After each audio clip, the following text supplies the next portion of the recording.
Et oui, bonjour, bonsoir à la communauté de coups critiques.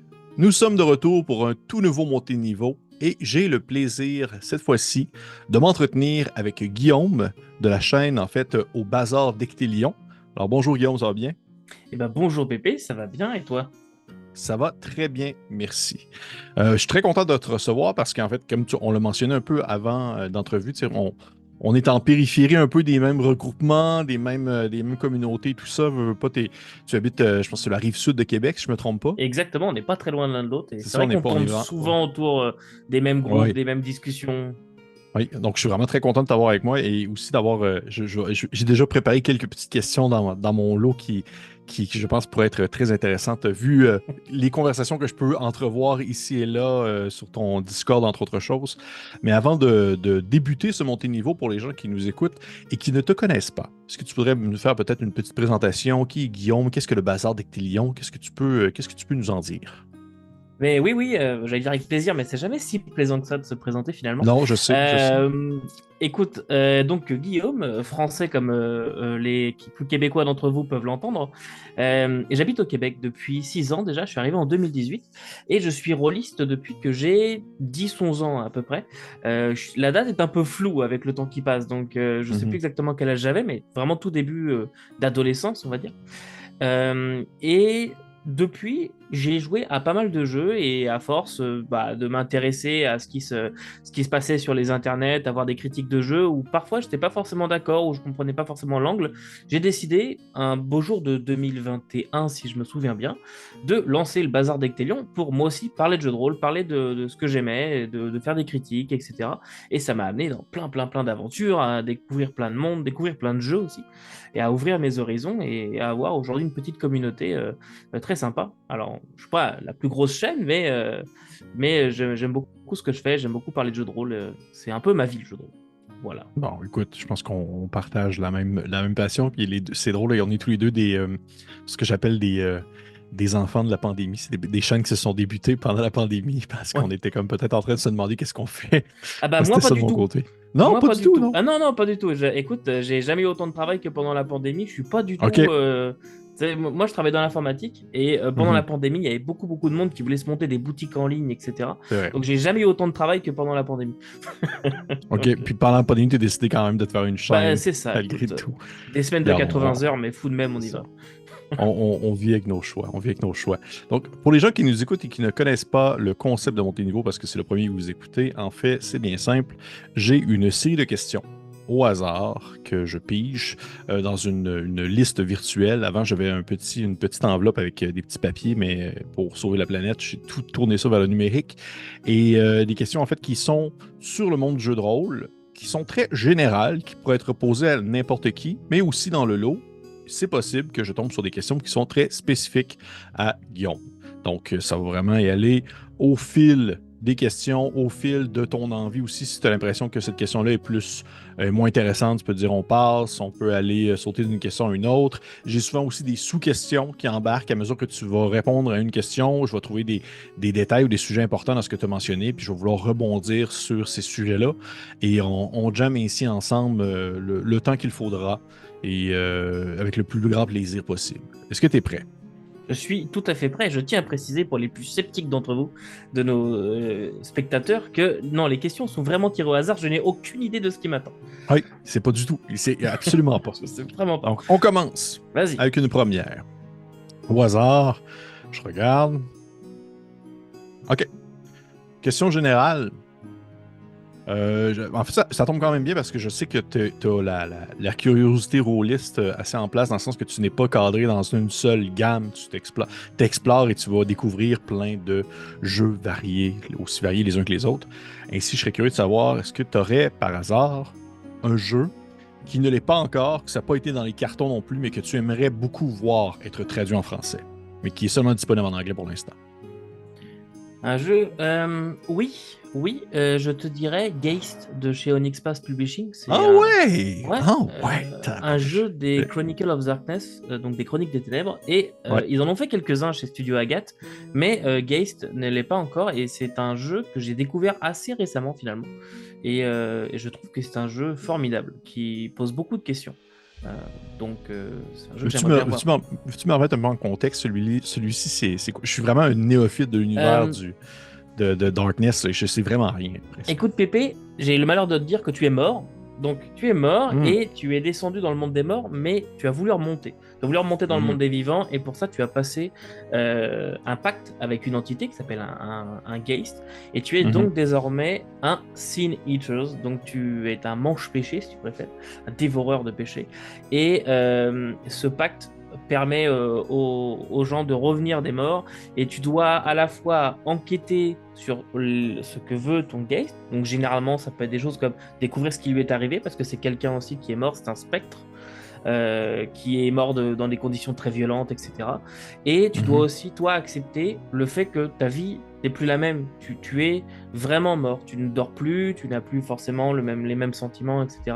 Et tu as toute cette ambivalence tout en étant en même temps un petit peu le représentant des fantômes. Quand tu trouves des âmes perdues, des âmes qui ne peuvent pas passer dans le monde des morts, tu dois aussi les aider. Tu essaies de faire ton maximum pour les aider à passer de l'au-delà, si jamais c'est quelque chose qui t'intéresse. Bref, il y a beaucoup de niveaux de lecture et de possibilités dans ce jeu euh, qui, je trouve, c'est un peu comme Vrace pour les plus anciens du monde des ténèbres. Tu Mhm. jouais là carrément vraiment des spectres, mais c'est un jeu qui se fait se poser beaucoup de questions. Bon, faut pas y jouer quand tu es vraiment très déprimé, hein, je vous préviens. Mais c'est un jeu qui te fait se poser beaucoup de questions sur accepter cette fatalité, accepter d'être et d'aller vers autre chose. Et voilà, c'est un jeu qui fait beaucoup de bien si on le prend de la bonne façon. OK. Intéressant. Vois-tu, je connaissais zéro bit bar, cette gamme-là. Je connais très peu tout ce qui l'univers étendu de Darkness. Donc, je suis bien curieux. Puis c'est le genre de choses après qu'une fois que l'entrevue va être terminée, je vais aller lire dessus, assurément, parce que ça titille mon intérêt. Bon, ben merci. Donc, ce jeu-là qui n'est pas traduit, est-ce que tu le sais si jamais. Est-ce que tu penses que ça va être dans les cartons éventuellement Ça pourrait être. d'Agathe ou. Je sais OK. pas ce que. Bah, Agathe, ils en ont traduit quand même quelques-uns. Le dernier en liste, c'est Changeling, The Lost, qui a été traduit sous le titre de Changelin les Disparus. Mhm. Et il vient juste de sortir, alors il va sûrement y avoir des annonces pour la suite, je sais pas exactement. C'est une gamme qui a OK. pas mal de rebondissements et c'est un peu flou l'avenir de tout ça. Donc, OK. Intéressant. Bon, ben merci. Fait qu'on y va avec une prochaine question, si tu me permets. On y va? de pair. Merci. Euh, OK. Spécifique pour toi, Guillaume, celle-ci. Je t'avoue que j'ai beaucoup de plaisir quand même à visiter ta communauté sur Discord parce que je la trouve très, très riche et aussi très interactive. Il y a beaucoup de discussions, beaucoup d'échanges. Ça doit être dans celle que je suis qui a le plus d'interactions entre les membres et tout ça.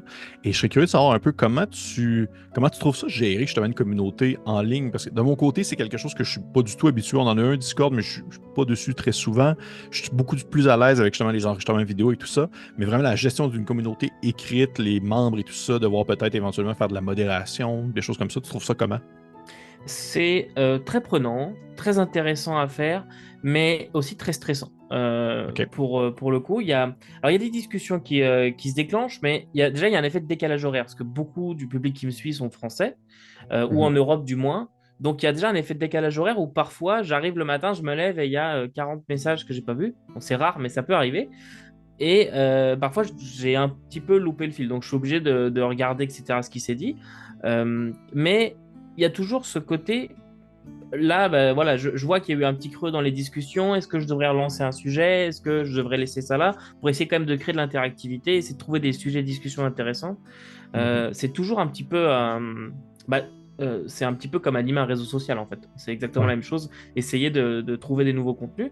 Et puis j'ai de la chance. Les gens qui sont sur mon Discord sont des gens très bienveillants et très gentils en général. Ça se passe très bien. Il y a une fois où j'ai dû faire de la modération entre deux personnes, mais vraiment qu'une fois et c'était un petit peu monté dans les tours pour pas grand chose. Mais sinon, à part ça, j'ai pas eu d'expérience vraiment négative avec le Discord. C'est quelque chose que j'aime beaucoup, voir les gens échanger, surtout, bizarrement, surtout quand je suis pas dedans. Ça veut dire que vraiment les gens arrivent à échanger entre eux, puis j'ai pas besoin de venir mettre mon grain de sel, quoi. Bon, Granciel, t'es vraiment juste spectateur de la situation, là. C'est ça. C'est ce que je Oui. préfère. Oui, je te comprends. Je te comprends très bien. Je pense que c'est ce que je préfère aussi. Pour ça que je participe si rarement. Je ne fais que lire ce que les gens disent tel un garnement, puis après je m'enfuis. Donc, parfait. Mais merci. J'étais curieux d'avoir ton opinion là-dessus parce que justement, si les gens D'ailleurs, pour les personnes qui nous écoutent, je veux mentionner que tous les liens menant aux différents réseaux sociaux de Ectelion vont être dans la description de cette vidéo. Donc, ainsi justement, le lien menant jusqu'au Discord si vous souhaitez rejoindre sa communauté et ainsi participer aux nombreux échanges qui s'y trouvent. On se lance avec une prochaine question. Ça me permet. On y va. OK. Ah, ça là, j'attends. J'espérais le piger. Pour toi, Guillaume, spécifiquement pour toi encore, j'ai quand même remarqué sur ta chaîne et aussi justement sur ton Discord un certain enthousiasme enlevant, prenant, assez intense pour le jeu de rôle Traveler. Et, c'est ça. Et je serais curieux de Oui. savoir, ça a débuté où, cette espèce d'amour fou pour Ah, ce jeu. tu veux savoir où ça a débuté exactement? Oui. Ça a débuté à l'Imaginaire. OK. Ça a débuté à l'Imaginaire, qui est une boutique au Québec, s'il y a Mhm. des gens européens qui nous écoutent. Ça a débuté à l'Imaginaire en fin 2021. Il y avait une table. Écoute, je ne sais pas ce Mhm. qui se passait, d'accord? Il y a une table, c'était à Québec. Et il y a l'écran Traveler qui est posé là. Il n'y a rien d'autre, il n'y a pas de joueur, il n'y a pas de dés, il n'y a rien d'autre. Il y a un écran Traveler qui est là. Et je vois cet écran qui est un écran qui représente un cockpit. C'est juste un cockpit avec une vue de l'espace, un vaisseau spatial et un petit dinosaure comme posé sur le tableau de bord. Et moi qui adore la science-fiction, je me dis, ah, mais putain, c'est quoi ce jeu? Ça a l'air trop bien. Et je vois que c'est du Traveler, c'est écrit dessus, je sais plus si c'est écrit, oui, il me semble que c'est écrit dessus, de l'autre côté de l'écran. Et là, je regarde s'il y a le jeu en rayon et je tombe sur le livre de base qui était, coup de chance, la nouvelle version du livre de base, le update 2022. Et à partir de là, je l'ai pris. Au début, il m'a fait très peur et je le connaissais en fait ce jeu. Je le connaissais de réputation. J'avais entendu plein de choses dessus, mais je m'y étais jamais intéressé parce que j'avais peur des règles. Parce que c'est un jeu qui date des années 70, il est sorti en 77, donc peu de temps après Donjons et Dragons. Et c'est un jeu où on m'avait dit un petit peu tout et rien du tout dessus. On m'avait dit oui, tu verras, il faut faire beaucoup de calculs mathématiques, il faut calculer la force de gravité, dadadi, dadada. On m'avait vraiment sorti plein de choses dessus et j'y m'étais jamais intéressé. Et puis, en plongeant dans ce livre une bonne fois pour toutes, je me suis rendu compte que finalement, c'était pas un jeu très compliqué. C'était un jeu qui était extrêmement riche. Et puis, parti là-dessus, j'ai commencé à ouvrir d'autres bouquins, des suppléments, et là, je suis tombé dans la marmite. Et je me suis intéressé à l'univers de Traveler, etc., qui est extrêmement riche. Et son histoire éditoriale est aussi très, très intéressante. Et intéressant dans quel sens? Parce que, dis-moi si je me trompe, c'est un jeu que je connais que très peu. Pour Ouais. vrai, ça fait partie de ces fameux monuments que j'ai très peu explorés dans ma vie. Et de ce que je comprends, il y a eu différentes maisons d'édition qui ont pris en charge les différentes versions du jeu. C'est bien ça. Ouais, il y a eu pas mal de maisons d'édition. Celle qu'on retient historiquement, c'est GDW, GDW, qui ont sorti les premières versions de Traveler. Il y a eu énormément de suppléments. La première version, il y a eu beaucoup de suppléments. Puis après, il y a eu des éditions successives. Et désormais, c'est un vrai bordel, puisque techniquement, il existe en parallèle deux versions de Traveler actives. Oui, c'est un vrai bordel. OK. C'est comme si je te disais Paizo fait Donjons et Dragons et Wizard of the Coast fait Donjons et Dragons. Genre, c'est le Ouais. même jeu. Mais Mais parce que les droits sont partagés non, en fait, ou. les droits sont licenciés. Mark Miller, qui est un peu le Gary Gygax de Traveler, Mhm. qui est le créateur de Traveler, possède toujours les droits et édite son Traveler, qui est couramment nommé Traveler T5, qui est la cinquième version de son jeu Traveler. Il continue de l'éditer, il continue de le sortir, il fait des suppléments, etc. dessus, mais en même temps, il a vendu une licence à Mongoose Publishing, qui, eux, ont sorti leur version de Traveler. Alors, les deux sont pas compatibles en termes de système, mais très très proches. Si vous trouvez un supplément pour l'un, il va être plus ou moins compatible pour l'autre. Et Mongoose ont développé toute une gamme dessus, et c'est la gamme la plus connue. Malheureusement pour Mark Miller, c'est vraiment la gamme Mongoose qui est devenue la référence, à tel point qu'aujourd'hui, même Mark Miller travaille avec Mongoose pour étendre l'univers de Traveler via leur gamme à eux, et non pas via sa gamme à lui. OK. Est-ce que tu as eu l'occasion de tester les deux versions, en quelque sorte en parallèle, les deux versions qui. J'ai pas eu l'occasion de tester Traveler T5 pour une simple et bonne raison. Alors, Mark Miller est quelqu'un d'un petit peu vieux jeu sur certains OK. points, tout d'abord, et les livres coûtent vraiment cher. Ça se Mhm. vend dans un coffret, c'est rare de les voir en boutique. On est au Québec, les frais de port, on connaît ça, et ils sont extrêmement chers. Donc quand tu le Oui. vois en boutique, il faut sauter dessus, mais il est à quelque chose comme 115 ou 120 pièces, et c'est reconnu pour être un vrai bordel. Les bouquins sont en noir et blanc, ils sont très, je crois qu'ils sont en noir et blanc, je ne pourrais pas dire de bêtises là-dessus, mais ils sont assez arides et c'est reconnu pour avoir une mauvaise organisation interne, etc. Alors que la version Mongoose est très claire, voilà, une jolie maquette, tout ça.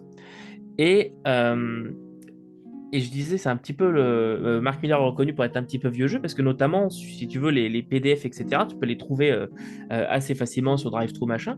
Et si tu les commandes chez lui, lui, il te les envoie sur une clé USB ou sur un CD-ROM. Ou... Voilà, on est encore dans cette époque-là. Wow! Voilà. OK. C'est. Wow! Si vous voulez trouver, Les c'est envoie le sur site, une. c'est son entreprise, c'est Far Future Enterprise, qui est une entreprise de travelers qu'il a monté désormais dans la vraie vie, donc FFE. Et chez OK. FFE, vous pouvez acheter des goodies et Traveler qui va vous envoyer sur CD-ROM. Voilà. Ah, cool. Ah, j'ai hâte d'avoir Traveler sur une vieille disquette, les grosses pliantes, là.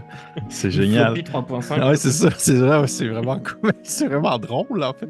Mais, OK, cool. Ça me sustente comme information. J'aime ça. C'est comme le genre de petits bonus sur le sujet que j'apprécie avoir. Et Parfait. je vous Fait que, rassure, si vous voulez les PDF, ils y sont sur DriveThru. OK. C'est pas tellement un OK. problème. Est-ce que tu as eu quand même l'occasion de lire la T5? Non, je l'ai survolé, j'ai lu des bouts, mais j'ai pas encore eu l'occasion de m'y plonger à fond parce qu'il y a déjà énormément de choses à lire juste sur la deuxième édition Mongoose et je sais que je vais pas me servir de la T5 comme version principale pour mes besoins. Elle Mhm. correspond moins à mes besoins et au niveau des règles, elles sont un petit peu plus crunchy que Mhm. la Mongoose, donc OK. ça m'intéresse moins, on va dire. OK. Et je rebondis en même temps sur une information que tu as dit très rapidement au début de ta réponse. Tu as dit que tu avais eu un intérêt envers Traveler parce que justement, tu apprécies beaucoup la science-fiction en général. Est-ce que c'est comme ton thème de prédilection dans le contexte d'un jeu de rôle sur table, par exemple? Ouais, tout à fait. Ah, oui, dans la théorie. Dans les OK. faits, j'en ai au final fait très peu. OK. De jeux de science-fiction à mener, j'en ai fait assez peu finalement. On va dire que mon thème que j'ai le plus fait, ça va être de l'horreur et de l'enquête. Mais mon thème favori en littérature, en général, ça va être la science-fiction. Et de plus en plus, j'aimerais en jouer plus activement. Voilà. Mais c'est un OK. genre qui est très difficile à mener au final, la science-fiction. Je trouve aussi, effectivement. On pourra en jaser une autre occasion, mais effectivement, je trouve que c'est quand même plus difficile que la fantasy à animer. Je serais curieux de savoir ce serait quoi, par exemple, les autres titres que tu as eu l'occasion d'animer, excepté justement Traveler. En science-fiction, attends, j'essaie de me rappeler un peu de tout. Il y a des jeux, je me souviens plus des titres. J'essaye là, mais il y a eu Star Wars, bien sûr, Mhm. c'est science fantasy. Ouais. Voilà. Les commentaires sont là, allez-y, vous pouvez débattre. Mhm.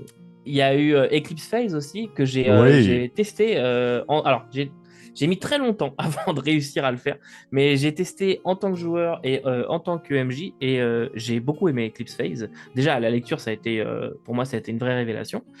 Frag. Tu sais, oui, j'ai trouvé que c'est vraiment. Sur papier, je trouve ça incroyable, mais j'ai toujours eu vraiment peur d'animer ce jeu-là. Je trouve que ça a C'est tellement l'air épeurant. terrorisant. Comment? Écoute, c'est terrorisant, Eclipse Phase, t'as Ah tout oui, à fait c'est raison, ça hein. n'a pas de bon sens. Ça n'a pas de bon sens. J'ai aucune. Non, ça me donne zéro d'une Mais barre. Mais mon Dieu, mais j'ai adoré le lire, par exemple. Mais la Adoré le lire. deuxième, pour ceux qui ont eu peur de mener la première édition d'Eclipse Phase, Hmm. essayez avec la deuxième. La deuxième, on va dire que c'est l'édition de la maturité et les scories qui faisaient peur du système de la première sont quand même pas mal gommés dans la deuxième. OK. Notamment Intéressant. tout ce qui est changement de morph, etc. OK. Tu allais nommer d'autres jeux, excuse-moi, je t'ai comme coupé. Oui, non, je voulais juste dire Fragged Empire aussi, Ouais. rapidement. Et puis après, ça date quand même pas mal, je te dirais. Est-ce qu'il y en a comme ça que tu aimerais essayer? Que tu n'as pas pu encore essayer, justement, vraiment dans le milieu de la science-fiction? Je t'avoue que j'en profite pour te poser la question parce que Ouais. à chaque fois que j'ai un échange dans un montée de niveau, c'est tout le temps la fantasy qui sort en premier. Fait que j'ai comme l'occasion là, de vraiment plonger dans quelque chose que j'aime beaucoup, mais que j'ai peu l'occasion d'aborder. Oui, alors, techniquement, il y en a deux. Je vais me contenter de deux pour pas non plus faire des réponses de teaser. Mais il y en a un, je vais tricher un peu, c'est Twilight. Imperium. Oui, Twilight Imperium, pardon, je me suis un peu perdu dans mes mots. Twilight Imperium, où c'est du Genesis, donc le système de chez Ouais. Edge. Celui-là, il est encore en attente de lecture approfondie. Je l'ai juste parcouru, mais je suis tombé amoureux juste de l'univers, des visuels, etc. En parcourant rapidement comme ça. Il faut que je l'approfondisse ma lecture et que j'arrive à le tester. C'est même pour ça que j'ai investi dans le système Genesis, en Mhm. fait, pour cet univers-là. Euh, et j'ai jamais joué au board game. Je devais, normalement. Mais finalement, la partie avait capoté et j'ai jamais joué au board game. Donc, j'ai vraiment découvert l'univers à travers le jeu de rôle. Et d'ailleurs, à travers un des fascicules du Free RPG Day. C'est vrai, il y en De avait un. Je m'en l'année rappelle. dernière ou l'année Ouais. d'avant. Ouais, ouais, Écoute, ouais. j'ai trouvé ça formidable et après j'ai pris le livre quand il est sorti. Et puis donc, l'autre jeu que j'aimerais vraiment tester, je vais tricher un peu, ça va être 2300 AD. Ok. 2300 AD, c'est le même système que Traveler, mais dans un... C'est pour ça que je triche. Mais dans un autre, une autre proposition. Beaucoup plus terre à terre, beaucoup moins espace très lointain, beaucoup plus Mhm. proche de nous. Déjà, on joue proche de la Terre avec des nations terriennes qui commencent à peine à explorer l'espace. Euh, pour les gens qui connaissent le jeu qui est édité chez Free League, c'est Twilight 2000. Ouais. Euh, et ce jeu-là, en fait, 2300D, c'est le futur de Twilight 2000. OK. Puisque OK. les deux licences font à la base partie de GDW, l'éditeur originel de Traveler. Ah ouais. Tout se recoupe. Tout Voilà. se recoupe. Mais là, aujourd'hui, on peut du tout le même système de jeu, par Ah oui, contre. Là. non, C'est plus c'est du tout le totalement genre. différent. Ouais. OK. Mais OK. c'est quand même le futur de Twilight 2000 et il y a une grande campagne qui est sortie dessus qui s'appelle Project Bayern, qui est un concept un petit peu de vaisseau monde, si tu préfères, où tu pars comme ça dans une Ah ouais. exploration très lointaine, il se passe plein de choses. C'est une campagne qui était sortie à l'époque de la première édition du jeu, qui était ressortie pour la dernière édition, qui est éditée chez Mongoose, et c'est une campagne qui est formidable. Et j'aimerais beaucoup la faire jouer. Donc je sais pas Est-ce quand, que mais est-ce qu'il y a une version récente de ce jeu-là qui est publiée par Mongoose, justement, tout à ou fait, c'est encore... OK. tout à OK, fait. fait que c'est vraiment, au final, c'est quasiment le même jeu. Là. C'est vraiment... Ouais. Ouais. Non, OK. mais pour les gens, je dirais que pour les gens qui ont peur de Traveler ou qui trouvent ça un petit peu trop d'espèces extraterrestres, trop, voilà. Dans Traveler, tu peux quand même jouer des dauphins, des orques, des gorilles et plein de choses. Donc ça peut faire, ou alors une larve de 1 mètre de long qui se traîne par terre en bavant. Ça peut faire un petit peu peur ou être un petit peu déstabilisant. Si jamais vous êtes moins dans ce genre de science-fiction, vous préférez quelque chose de plus terre à terre, regardez du côté de 2300 AD. Tout ce qu'il vous faut de Traveler, c'est le livre de base. C'est les OK. règles de Traveler, mais avec l'univers 2300 AD. OK. C'est super intéressant. Tu sais, c'est vraiment comme un monde que je connais que très peu. Mais je serais curieux d'avoir ton avis parce que je voulais voir si tu allais le mentionner. J'ai vu récemment que tu avais sorti une vidéo en fait sur le box de Mothership qui était sorti. Et je Ouais, serais curieux d'avoir un peu ton impression générale sur le produit fini après tant d'années. je l'ai revendu. Ah ouais, t'es-tu sérieux? Je l'ai revendu. Je l'ai revendu. En fait, bon, j'ai rien contre Mothership. Vraiment, pas du tout. J'avais testé à l'époque, c'est toi d'ailleurs, hein, c'est à cause de toi que j'avais fini par tester la version 0.0.0.0.1. Oui, oui, oui, oui. Voilà, la première version, parce que bah, en fait, c'est toi qui m'as fait découvrir le jeu sur Coup Critique. À l'époque, vous aviez fait pas mal de choses dessus, pas mal de petites vidéos. Mhm. Et tu as aussi parlé de scénario. Je me souviens que tu avais Ouais, parlé notamment de Gradient Descent. Et oui. c'est cette vidéo-là qui m'a fait backer le jeu. Euh, Fait que c'est de ma faute. c'est de ta faute. C'est OK. 100% de ta faute. OK. Cool. Et j'ai attendu beaucoup trop longtemps. Oui, c'est surtout ça, je pense. En fait, à l'époque, j'avais pas encore Traveler, j'étais pas encore dedans, j'avais pas encore tout ça. J'avais peut-être le jeu, mais bref, j'étais pas encore dans cette mouvance-là. Et le temps a passé. Les scénarios sont vraiment formidables. La grosse force de Mothership, je trouve que ce sont ces scénarios. Ils sont vraiment très cool. J'en ai lu quelques-uns, j'ai eu le temps d'en lire quelques-uns. Mais aujourd'hui, sa proposition ludique m'intéresse beaucoup moins. Elle Mhm. m'intéresse moins parce que en attendant, j'ai aussi découvert, tiens d'ailleurs un autre jeu que je t'ai pas cité, j'ai aussi découvert Death in Space. Euh, Death in Space de. Ah oui, oui, oui, oui. Ben oui, ben, il est distribué chez la Free League aussi, là, Ouais, mais c'est le par cartel, là. le Cartel Stockholm, Stockholm Ouais, Cartel, je sais plus. ouais, ouais. Euh, Jeu sur lequel j'ai fait une vidéo d'ailleurs, que j'ai trouvé que c'était une grosse claque et son univers m'a beaucoup plus plu que ce que j'avais pu lire sur Mothership, du moins à l'époque et aujourd'hui. Donc, la proposition de Mothership m'intéresse moins, ce qui fait que, comme j'aime pas garder du jeu de rôle pour garder du jeu de rôle et que ma Mhm. bibliothèque, malheureusement, ce n'est pas un sac sans fond, j'ai dû le revendre. Voilà. Avec un petit pincement au cœur quand même, parce qu'on l'a quand même attendu genre 3 ans ou je sais plus combien de temps Bon, là. oui, c'est ça. Ça fait, oui, Mais oui, ça fait un bon moment. Ben écoute, t'es pas le seul à m'avoir dit ça, que ça a été le temps d'attente a été trop long, puis au final, ça a été la voilà, revente parce que c'est le ça. temps a passé, puis il y a eu d'autres Et, envies. et vraiment sur la qualité physique du produit fini, j'étais vraiment déçu. Ah Carton ouais? trop fin, les livres. Alors c'est de l'agrafé, mais j'ai trouvé agrafé de mauvaise qualité. Euh, Il y a des livres agrafés où j'ai pas de problème avec ça, Mhm. mais là je trouvais que c'était un peu. Vraiment, tu prends des pages 8,5, 11 et tu mets une agrafe au milieu, puis tu plies comme ça, puis ça tenait mal. J'ai vraiment pas été satisfait, même si je Surtout pour fais le pas trop prix, surtout attention. le prix du box set de luxe, là. Et encore, Surtout ça. on l'a pas acheté si cher que ça à l'époque du financement. Aujourd'hui, il coûte vraiment cher. C'est Ouais. 136 US, je crois, je trouve. Non, c'est trop cher. Ouais, non, c'est vraiment trop cher, je comprends ça. OK. On va y aller avec une autre question, avant que mon cœur soit brisé. Parce que moi, je l'aime encore beaucoup. Je l'aime encore beaucoup, Mothership. Ah, il n'y a aucune autre question. C'est très bien, Ça Mothership. plaît. Oui, c'est bien. Mais surtout, comme tu dis, c'est surtout les aventures, en fait. Puis en fait, c'est pourquoi est-ce que c'est un de mes chevals de bataille du quotidien, c'est les licences de third-party publication pour pouvoir permettre à des gens de faire des produits, parce que Mothership repose là-dessus en bonne partie, là. Oui, oui, C'est oui, la clair. qualité de tout ce qui a été publié indépendant au jeu de base. Mais bref, on y va avec une prochaine question. Question spécifique pour toi, et aussi, je me rappelle de l'avoir mis tout à l'heure, c'est ça vient de où le nom Ectélion? Alors, pour beaucoup font le rapprochement avec le Seigneur des Anneaux et ils ont presque raison. OK. Alors, dans le Seigneur des Anneaux, dans le Seigneur des Anneaux, pardon, tu connais peut-être Déméter, fils Oui, d'Ectélion, l'intendant Ectélion, du oui, Grand Monde. oui, oui, Voilà. oui. Mais Ectélion s'écrit pas pareil. Il s'écrit avec un E et pas un H au début. Alors, OK. pourquoi ce nom-là et comment j'en suis arrivé là? En fait, tout part d'une partie d'échecs.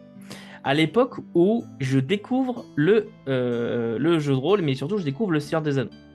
Je découvre le Seigneur des Anneaux, je suis en pleine lecture, c'était avant les films, hein, j'ai à peu près 10 ans, 10, 11 ans. En fait, à la même époque à peu près où j'ai découvert le jeu de rôle. Et notre professeur de je ne sais plus quoi, de technologie, je crois, pour nous occuper dans nos périodes d'études, nous propose de faire des parties d'échecs, mais via des ordinateurs. Donc, on était contre des gens en ligne, voilà, des gens d'autres écoles, on jouait aux échecs sur ordinateur. Mais pour se connecter au truc d'échecs, il fallait un pseudonyme. Et moi, les pseudonymes, j'en avais pas. Et je savais pas du tout. Et j'ai un ami qui était plus avancé que moi dans la lecture du Seigneur des Anneaux et qui me dit ah, il y a un nom dans le Seigneur des Anneaux qui est vachement bien, c'est Ectélion. Je dis ah, ça sonne bien. Et je l'ai marqué comme je le pensais à l'époque, alors qu'en fait, c'est pas du tout la bonne orthographe. Et j'ai marqué Ectélion. Et j'ai conservé l'écriture comme ça, je l'ai jamais corrigée. Donc, elle est un peu décevante, cette réponse-là, mais elle est ni Non, non, Seigneur des non. Anneaux, ni Je- imagination je- d'enfant. non, non, je m'attendais à quelque chose comme ça. Je m'attendais à quelque chose comme ça parce que je t'avoue que j'ai fait mes recherches, puis j'arrêtais pas de chercher sur Internet avec la bonne, tu sais, la terminologie, la manière que tu l'écrivais, puis je suis tombé sur Non. rien. Fait que j'étais comme, ça doit vraiment être une histoire personnelle. Ça doit être quelque chose de très. C'est là-dessus que je reposais mon hypothèse. OK.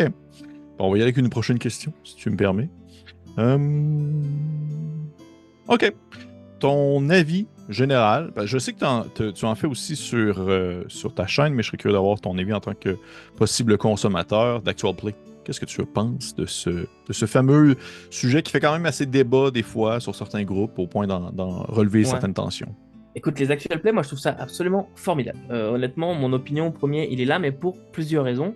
La raison première, ça va être pour voir un jeu en action.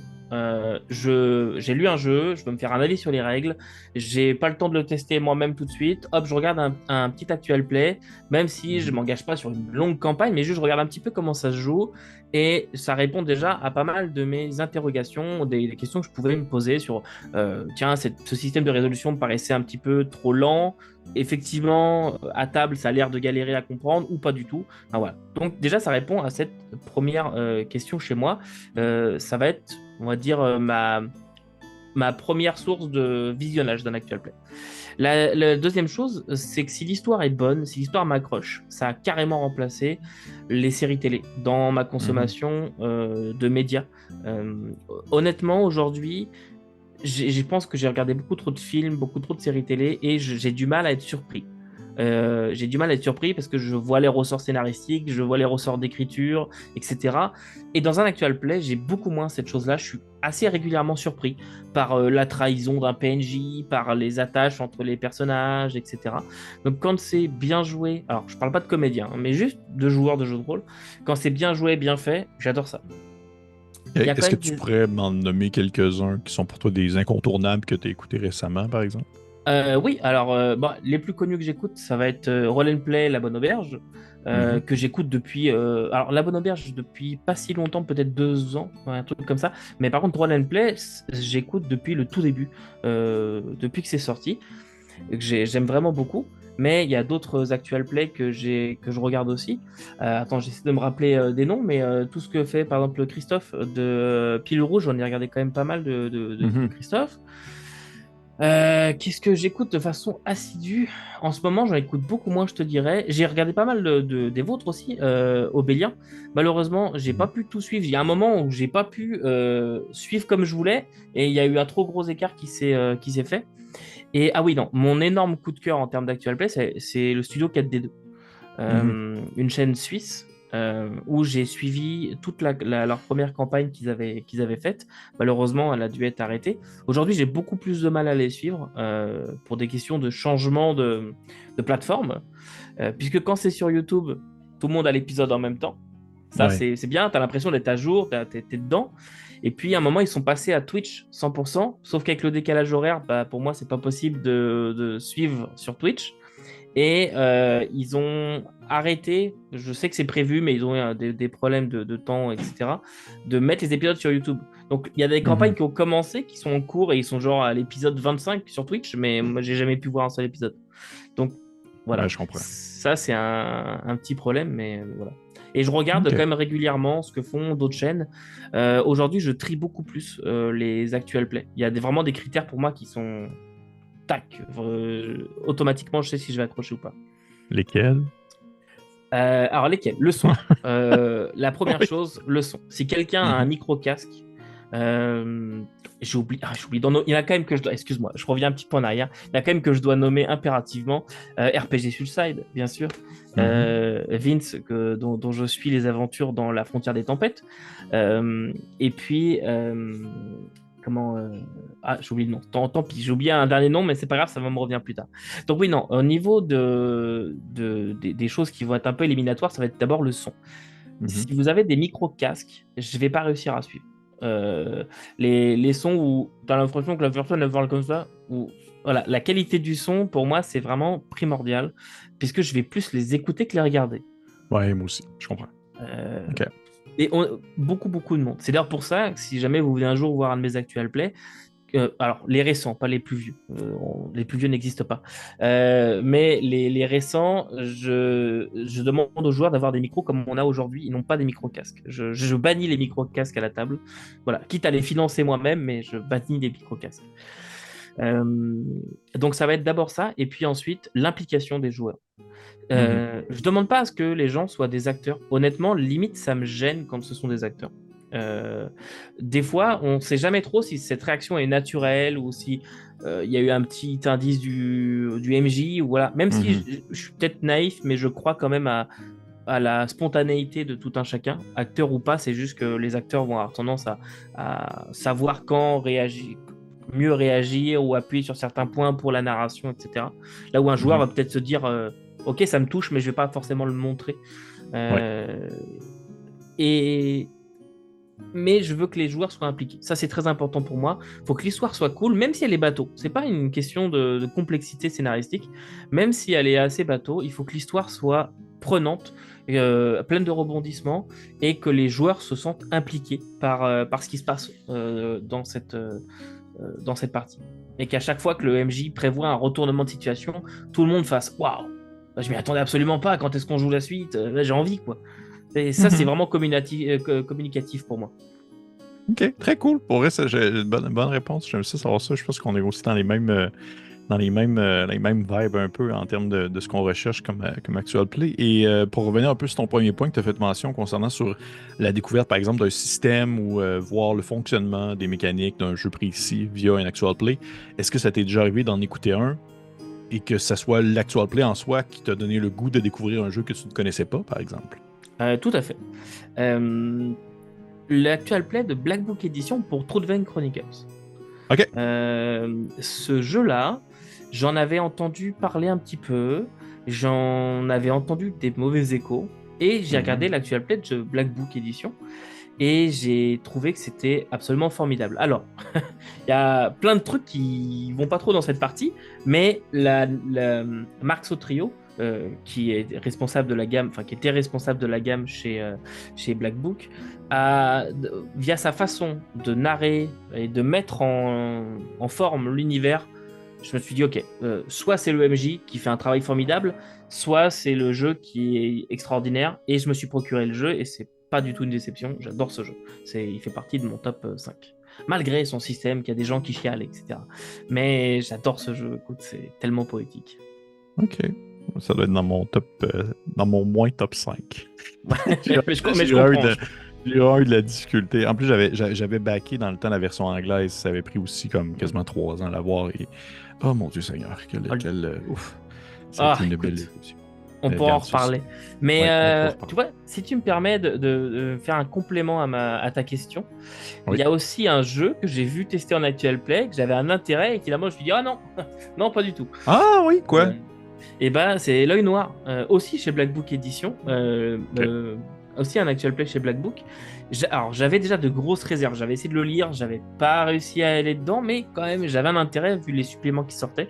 Et quand j'ai vu l'actual play qui avait été fait par Black Book Edition, je me suis dit, oh non, mais le système, c'est juste pas pour moi, c'est pas possible. Donc, OK. je suis passé à la suite. Bon, vois-tu, on apprend. Mais je crois que c'est pareil pour moi aussi. Il y a autant l'aspect de l'histoire, l'aspect du jeu, l'aspect de la participation des personnages et des joueurs plutôt, mais autant justement le fait de découvrir, d'affirmer ou de confirmer ou non la valeur d'un jeu par rapport à ce qu'on peut y penser. Je sais c'est exactement de quoi. Qu'est-ce que tu veux dire par là quand tu écoutes l'actual play et tu fais comme ah finalement, je suis pas sûr. Mais, Ça vient moins me chercher. mais il faut préciser que ça n'a rien à voir avec la qualité de la table, de la Non, non, narration, non, pas des du tout, pas du tout, pas joueurs. du tout, pas du Voilà, tout. c'est Pas du juste tout. le Je pense que système. même que je travaille de mon côté, ça a été. Je pense que ça a été Cyberpunk Red, je crois, que j'avais vu en actual play, puis j'avais fait genre. Non, Ouais, ça me tente ouais, plus. je comprends. Oh, un excellent actual play, Delta Green. Excellent jeu déjà, pour commencer. Oui, excellent jeu, oui. Mais parce que tu parles de Cyberpunk, il en a fait aussi. J'ai plus le nom. Ah mince. Euh, j'ai plus le nom. Je suis désolé. Actual play Delta Green fait par un auteur français, un auteur de roman. Euh, euh, c'est fou, Un j'ai perdu le nom. auteur de roman. Mais oui, Je mais sais, oui. je sais que Ah, Sombre écoute. Imagination, Maxime Robinet l'avait fait, mais Non, ça va non. pas être lui. Écoute, il a écrit Les Disparus Blackmore. J'ai son nom sur le bout de la langue. Tu me donnes le goût parce que moi, c'est Henri genre de. Lovenbrook. Ok.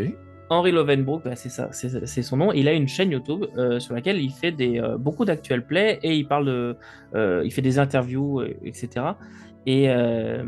Cet actual play est formidable. Donc, ils ont fait du Delta Green, un scénario, et ils ont fait du Cyberpunk Red, et c'était vraiment très bien.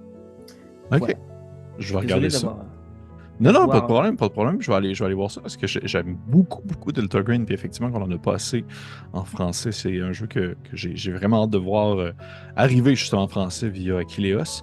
Mais en fait, vois-tu, là, je fais vraiment du coq à l'âne. Là, je trouve sur un tout autre sujet. Je vais revenir en fait sur sur Traveler parce que ça me fait penser à quelque chose. Puisque Traveler a été annoncé en français, est-ce que tu as vu, toi, de ton côté, tu avais déjà de l'intérêt pour le jeu, mais est-ce que tu as vu de ton côté, dans ta communauté ou même un peu ailleurs, une espèce de regain d'intérêt pour ce jeu-là, puisque une traduction est annoncée? Ça a été complètement fou.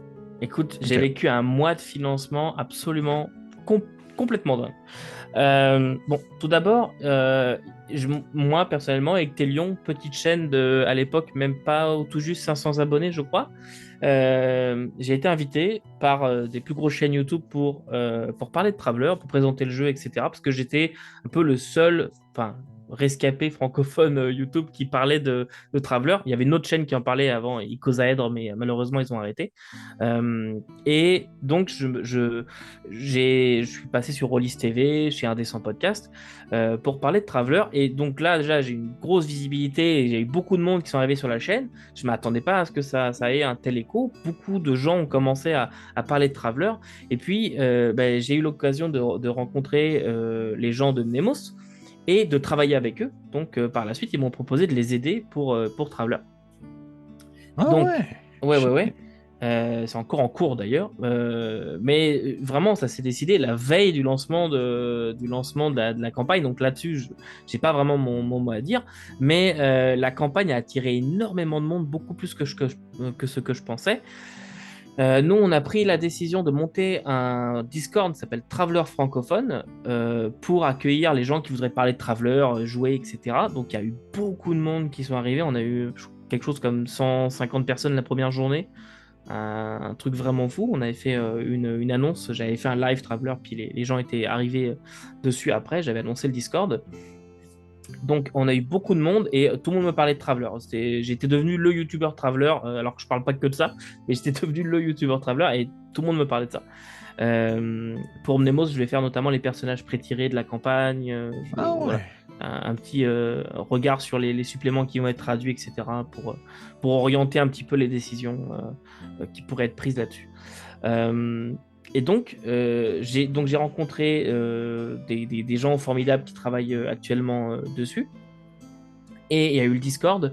On va aussi faire une campagne qui va pas être en actual play, mais une campagne communautaire. Donc on va prendre une campagne officielle Traveler et on va la faire jouer à plusieurs groupes. On va lancer plusieurs MJ. On annonce une partie, les gens vont venir s'inscrire, faire la partie, mais l'histoire va évoluer quand même. C'est une campagne qui se passe à bord d'un vaisseau qui s'appelle le Deep Night Revelation. Et on va partir comme ça dans l'espace avec un équipage d'environ 500 personnes. Donc il y a de la place pour tout le monde. Et donc il y a eu beaucoup d'intérêt pour cette campagne, beaucoup de gens qui sont arrivés pour ça. Et je ne m'attendais pas à ce qu'il y ait autant de monde qui connaissent ou qui veulent ou qui s'intéressent à Traveler en France et en francophonie en général. Et je suis tombé sur de sacrés experts. Je suis tombé sur des gens, des gros collectionneurs et des gens vraiment qui connaissent ça sur le bout des doigts. OK. Et des gens qui ont redécouvert aussi l'existence de Traveler, qui pensaient que c'était un jeu mort dans les années 80, quoi.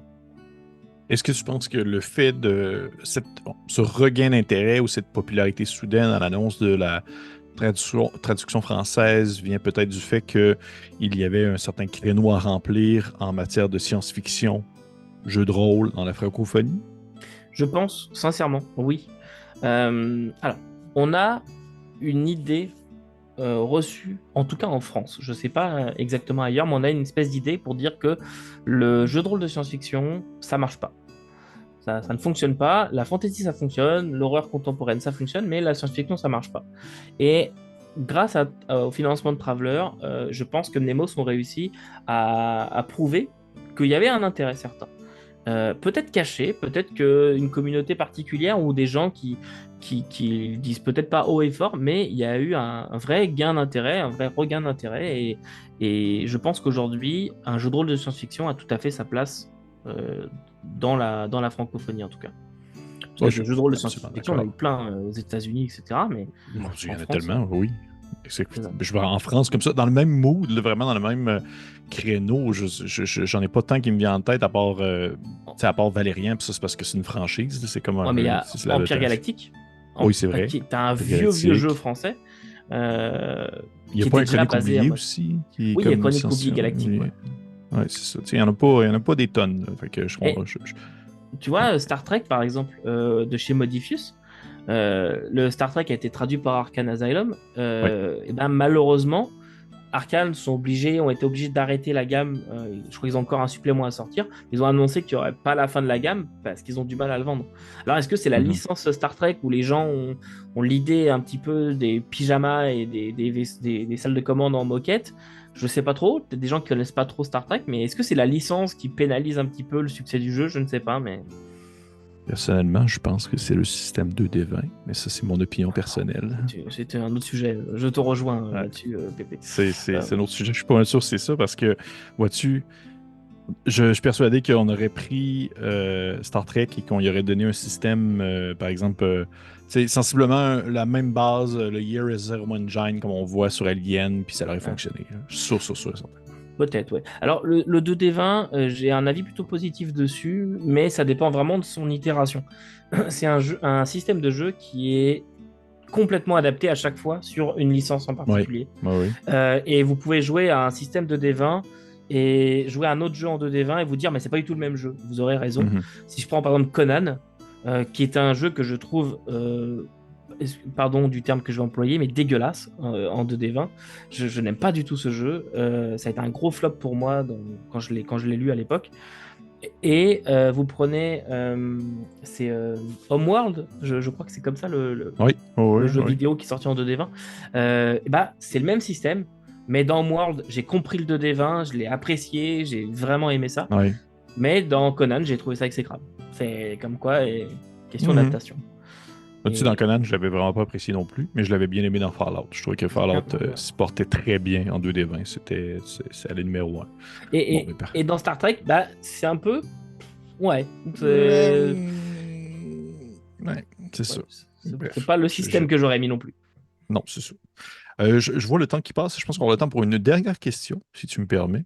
Oui. Et on va y aller au hasard, comme ça. OK. Je serais curieux un peu de savoir le challenge en soi que tu trouves dans la. Parce qu'on est un peu aussi les deux dans le même. Je parle un peu, on est un peu dans la même situation, dans le sens que il y a le contexte de rejoindre une communauté francophone nord-américaine, qui est comme un peu plus immédiate. Mais le challenge que tu as à vouloir, par exemple, tenter de rejoindre justement une communauté plus européenne qui tu dois justement vivre avec le fait de le décalage horaire, par exemple, ou peut-être même c'est pas dans ton cas, mais tu sais, je sais que moi, ça a été un frein. Je me suis déjà fait dire en commentaire concernant l'accent et autre chose comme ça. Ça a été des commentaires péjoratifs en ce sens. Je serais curieux d'avoir un peu ton avis sur le sujet. Est-ce que tu as vécu, est-ce que tu vis encore aujourd'hui cette espèce de difficulté, un peu de distance à vouloir tenter de rejoindre cette communauté-là si tu es de l'autre côté de l'océan? Est-ce que tu m'autorises à faire une réponse qui peut être un petit peu longue? Oui, J'ai oui, pas vas-y. mal. Écoute, Vas-y, ta oui. question, elle est très très bonne. J'avais envie de parler de ça. Ben écoute, c'est un sujet que Euh, je tente de. En bref, je sais que les deux, on va être éventuellement invités par Mathieu de Rollis TV pour en jaser. Fait que Ah oui. on va avoir des choses à dire. Vas-y, je t'écoute. Alors, déjà, le bazar des télé. Une des motivations à la base, pour ma part, je pensais, et je suis désolé pour le public français ou francophone d'Europe, mais je ne pensais pas du tout rejoindre l'Europe. Moi, à la base, ma chaîne s'adresse à des Québécois. Je vis au Québec, je m'adresse à des Québécois. Dans ma tête, c'était clair, net et précis. Et pourquoi est-ce que j'avais fait ça? C'était pour essayer d'ouvrir, je suis désolé, hein, mais essayer d'ouvrir un peu les gens à autre chose que Donjons et Dragons 5e édition. Ben, c'est ce qui marche le Euh, plus au Québec, c'est ça. Ça reste ça. Oui. oui, ça a été une grosse claque pour moi en arrivant. Écoute, c'est un autre sujet, mais quand je suis arrivé et que je voyais que j'arrivais pas à monter une table, puis dès que quelqu'un mettait Donjons et Dragons, il y avait 250 commentaires. Mhm. Mhm. Voilà. Il a fallu que j'appâte avec du Pathfinder 2 pour réussir après à faire jouer autre chose. Mais ça a bien marché. Euh, mais à la base, moi, un de mes objectifs, c'était de montrer aux gens d'ici qu'il y avait autre chose, d'autres possibilités, Mhm. puisque je m'étais rendu compte qu'il y avait beaucoup de gens qui, c'est pas qu'ils s'intéressaient pas, c'est qu'ils ne savaient pas qu'il y avait Mhm. beaucoup d'autres choses. Et malheureusement, ou plutôt heureusement, j'ai beaucoup d'Européens qui ont découvert ma chaîne par la suite, mais j'ai un problème avec ça, qui est le décalage horaire, comme tu l'as dit.